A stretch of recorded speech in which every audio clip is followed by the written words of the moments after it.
Hi there. This is my second in the series called What I Need to Hear Today.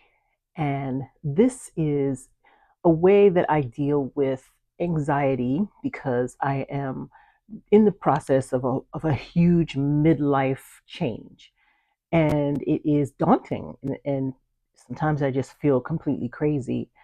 And I realized that talking to people wasn't always the way to deal with this, and that sometimes I just need to put my own thoughts out there, and just this is my way of doing that. So my name is Lisa, and welcome to my YouTube channel.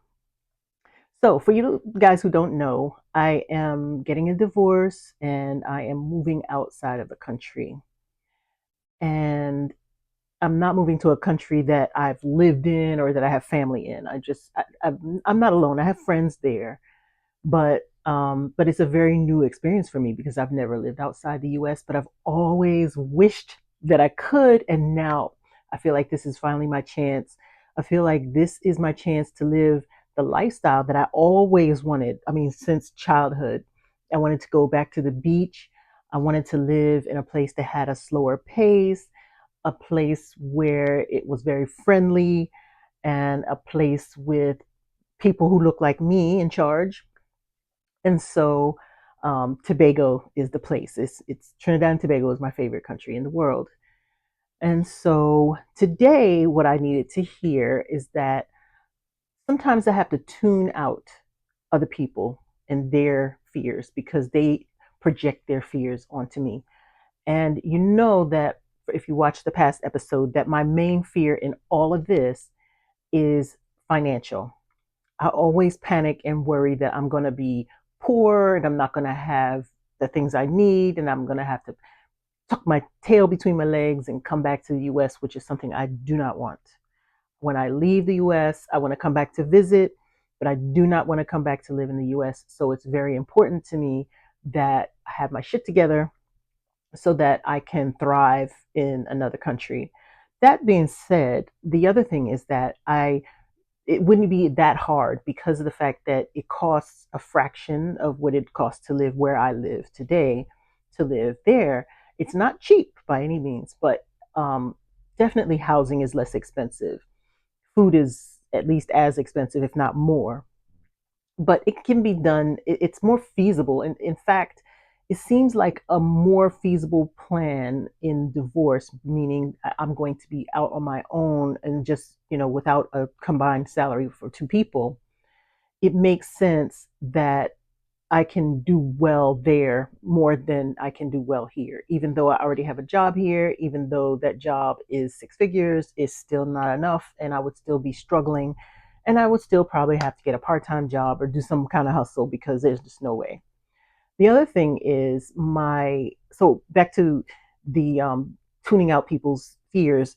Everybody who I talk to about this, and I've had to talk to people about it because I have to prepare. For example, when I go to medical or different appointments, I have to let them know that I'm trying to take care of everything right now because I may not be able to do it in the near future.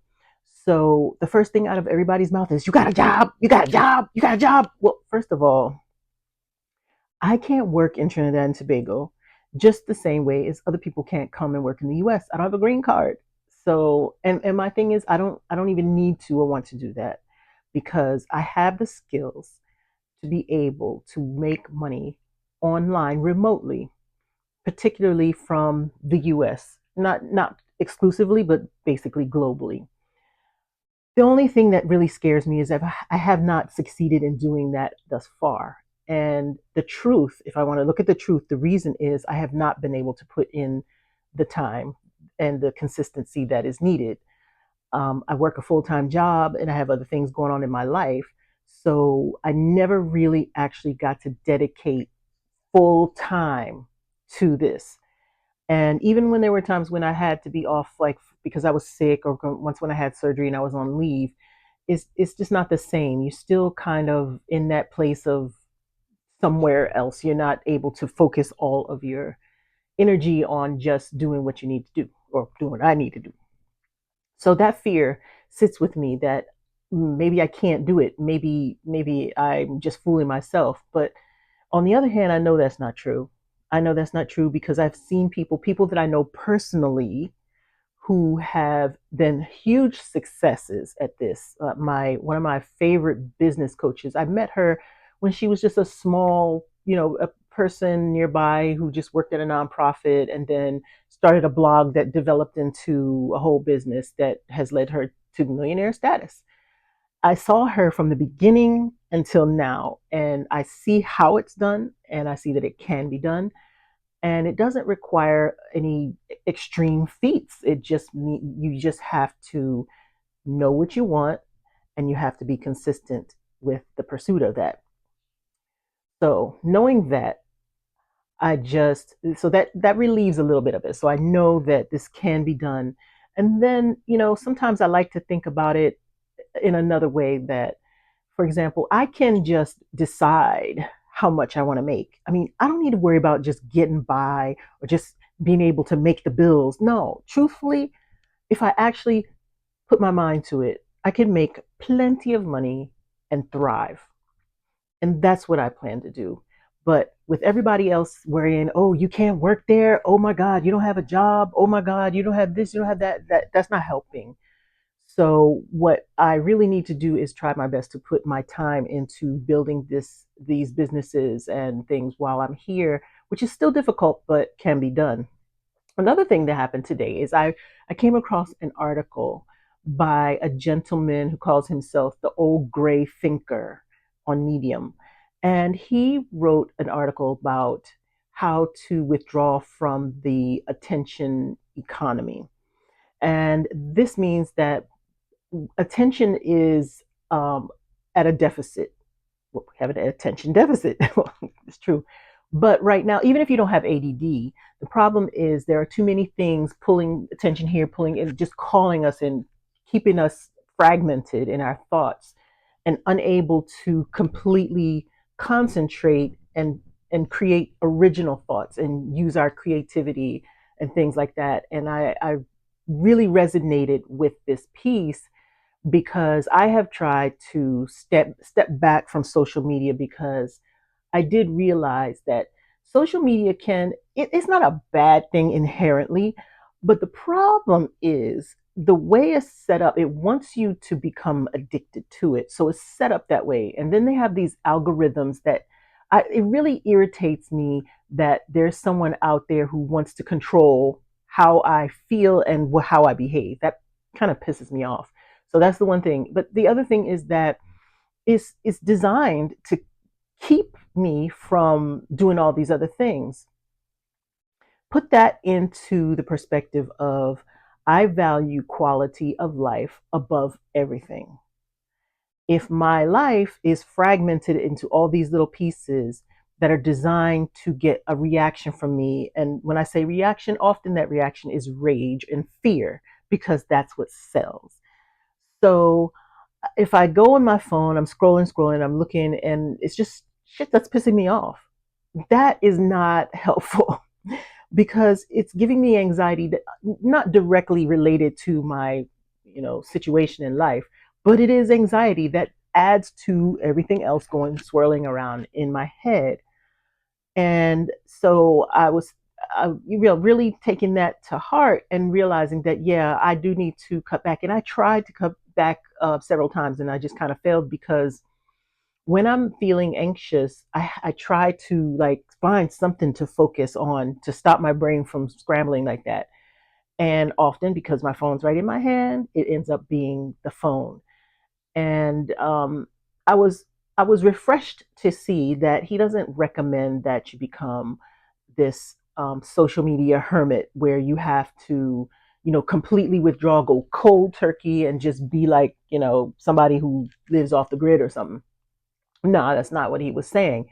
What he was saying was, first of all, when you begin to withdraw from not just social media, but all media, not all media, maybe things like television and social media, you do go through kind of a withdrawal. Not like if you're withdrawing from heroin or something, you're not like shaking and throwing up or anything like that, but it is a withdrawal and it seems painful. The boredom, seems painful. Like when I'm just sitting around and I'm not doing anything, I'm waiting in line for something, and it just seems painful to just be standing there or sitting there without actually seeing something, reading something, or doing something. But he says that after that initial period of discomfort, you find that you are able to tap into your own thoughts and basically create your own original thoughts and basically return to creator. And I am a creator. I write and I've dabbled in different arts. My most current one being painting. See that heart right there? I, I made that. I don't know what you think about it, but anyway, um, that makes my mind feel at ease, and it that adds to the quality of life. And for the past at least 2 or 3 months, I've been wanting to sit down and paint again, and just have not been able to do it. I just haven't been able to, if it's not, well, it's getting late, I don't feel like pulling out all the paint, or just I don't know what I'm going to paint, or you just all kinds of excuses keeping me from actually doing that. And so I'm wondering if I would cut back on social media past that discomfort point, past the part where you feel like you're a crackhead and they took the crack away. And would I be able to tap into that? And how that ties, that might seem like it's unrelated to how I started this conversation, but it ties right back into the fact that I will be making money as a creative remotely online from another country, and I will feel more confident and be more confident in my ability to do that if I can actually do it. Like right now, I'm still working a full-time job, and when I come home, writing for me at night doesn't work. I have to either do it in the morning or during a midday break. But nighttime writing just doesn't work because I've been fed too much all during the day, and by the time it's evening, it's just time to chill. So my bottom line is that it's time to tune out all the noise.